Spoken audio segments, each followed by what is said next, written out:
There we go. Hey there. How's it going? Good, man. How's it been? Busy, busy, busy, busy. I'm just fighting this giant monster right now. Which one is it? The dragon skeleton or the dragon or the fire dragon? Dragon skeleton. Yeah, he's a pain in the ass. Almost have him though. I'm just trying to figure out how I get my my next karma. So you know what's funny? Acquiring the karma is not an easy feat because even when you buy the karma DLC from Steam, what it does is it unlocks the 3 missions that you're playing now. Oh, okay. So it doesn't. It's not that instant gratification. So you unlock the ability to play the 3 missions that give you the karma. Okay. And there is a free-to-play option to do that as well, but obviously we can't make it too easy Oh yeah, absolutely. because the whole bread and butter of KurtzPel, like you noticed in PvP, is the ability to build your karma, to work on those karma. Yeah, that was really cool to watch. I mean, kind of sucked for me because I only had the one. Right. So is because it kind of feels like Dauntless or Monster Hunter, just sort of stripped down to one arena. True. Yeah, I guess it's like the PvP version of it. Yeah. Because none of those two games offer PvP. That is true. I mean, quite literally, when we found out that Dauntless was launching in April, we were a little worried, man. It's like, this is a big dog in a big game, and then with Dauntless being only PvE or Monster Hunter being only PvE, the fact that KurtzPel, the entire backbone, is built on PvP is what makes it. It literally is what offers the players that would be interested in that same kind of genre that reprieve, or give the PvP players that competitive edge. Give them something a little different. Yeah. Because I'm not as big into PvP as I used to be. Right. But damn it, give me. There we go. Wasn't Q wasn't popping, but I can see fans of like 3D PvP games really getting something out of this. It's really satisfying to make combos pop and to defeat other players and other monsters. Oh man, Jason, you ain't seen nothing yet, man. Jay showed me the juggling fireball. So they have the Talia, which is the great sword, and then you've got the diabolic witch or the staff. And when you combo the two, so left click, right click is the knockup combo for the sword, and then when you get knocked up in the air, you left click again for a 2-strike, tab to go to the staff, and then finish them off with a juggle of air fireballs up in the air. Oh, that's sick. And the better one is when you have your rage skill, the big mid-air. When they're getting hit, you can switch your karma and still do the air combo too. So they're pretty much like almost half health down combo. Have you guys seen a lot of interest from the L-Sword side of things? On our PvP players, yeah. Like we had Mishani, who's one of our resident trolls, made the hard switch over to KurtzPel. Okay. So some of our PvP players are literally... Well, you know what's funny is we were kind of bouncing this back and forth around the office yesterday, is there's a lot of Twitch involved with this game. Mm-hmm. And some of the more casual MMORPG players are not going to dig that. It's almost pure skill. Oh, definitely. And, well, with L-Sword, as you know, it's all key input. And so they love that. They live on that Twitch environment, the high-skill Twitch environment.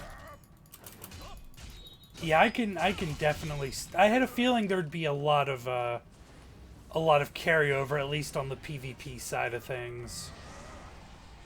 And that's something that we're struggling with now. So we're starting to realize just how niche. Not starting to realize. Obviously, it's an anime game. Obviously, it's a PvP game.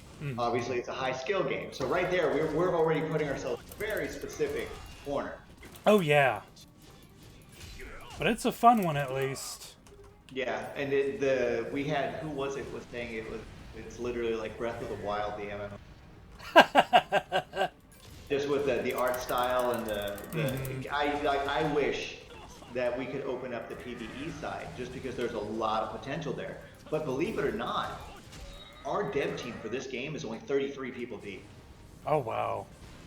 So we have a small team on this, and they've been able to do some great things, and we have a lot more flexibility and freedom in regards to some of the stuff we can do. But when you have a small team, even though you get that flexibility, you're now bound by time.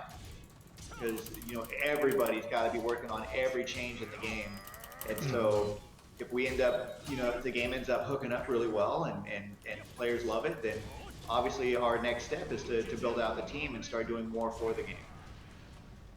So hopefully the team will be able to grow enough to where you can do more PvE content. Yeah, absolutely, and that seems to be like we're getting a lot of feedback asking for more PvE content because they like the game, they like the vibe of PvE, and not everybody's a fan of PvP. Not everyone's going to want a PvP all the time.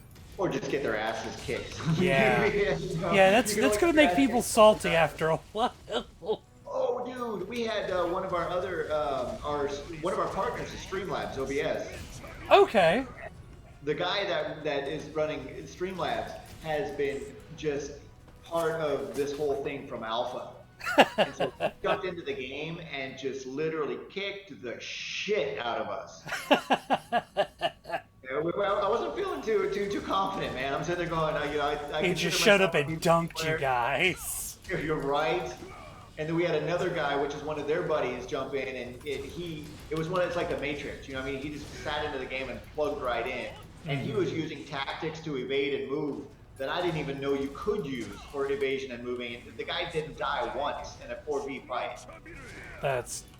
Oh, man. That's not me. Not me anymore, anyways.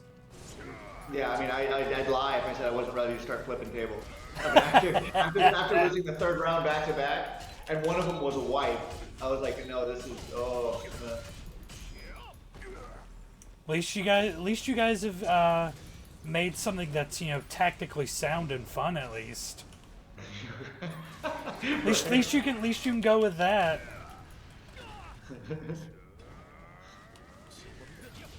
So you guys hoping there will be some kind of like esports attached to it, or like big tournaments?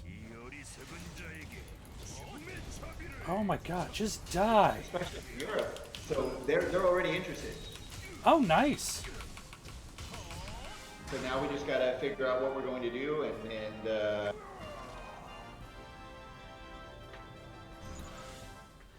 there we go. But it's definitely, though I don't think it's for me personally, I still recognize it as something that is fun, and I can see people enjoying it. But I'd be lying too if I said this was something that would go on my regular rotation. Getting dunked all day isn't my idea of a good time. yeah, exactly. So how many different karmas are in the game right now? We've got the 4. So you got the great sword, you got the bow. You haven't seen the bow yet, and actually that'll change your. If you unlock the bow, it's like Aladdin, man. It's a whole new world. I saw whoever I was grouping with used the bow earlier. Oh, Malcolm, yeah. Yeah, it was really cool looking.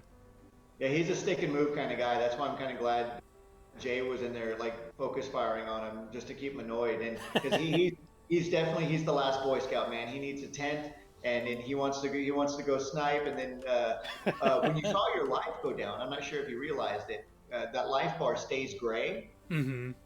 The way that you heal in this game is you go idle, and you'll go into a heal animation. So as long as you can ditch the ag, you'll heal back up to fill that gray bar. Huh.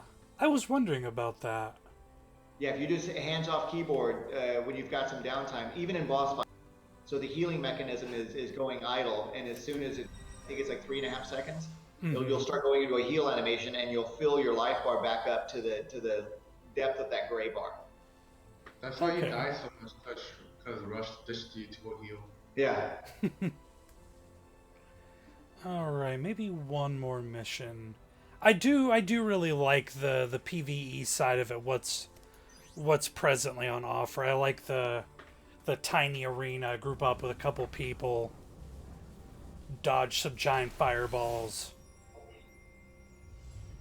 But now I actually have a... So as soon as you finish your karma mission, the overarching storyline for the game is all co-op. So you meet with the partner. Because I just got my second karma. And I switch it with what? Tab? Tab, correct. I went with Diabolic Witch. So, which I believe is the fireballs? Yes. You get fireball, you get ice storm, and you get the mana ring. Yeah, mana ring. Which is channeling. That needs to do so much more damage. No, it's more when you hold it for like a few seconds, it becomes bigger and bigger. Because of the initial first ring. Have you guys? No, go ahead. There's no way to actually pay to up the to upgrade your karma. So the only way to upgrade the karma is to be. Have you guys thought about? I'm sorry. All of the different skills have their own experience bar. So if you want to upgrade it, you got to use it. Gotcha. That makes sense.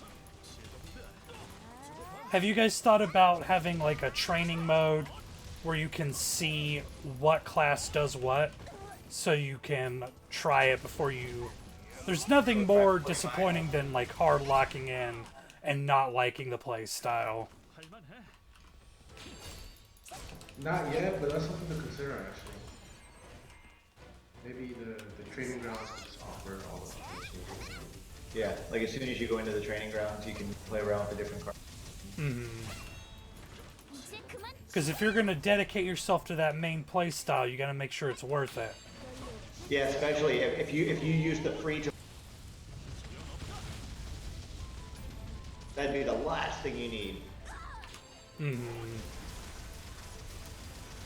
Okay, I really like this wizard stance. That was really cool.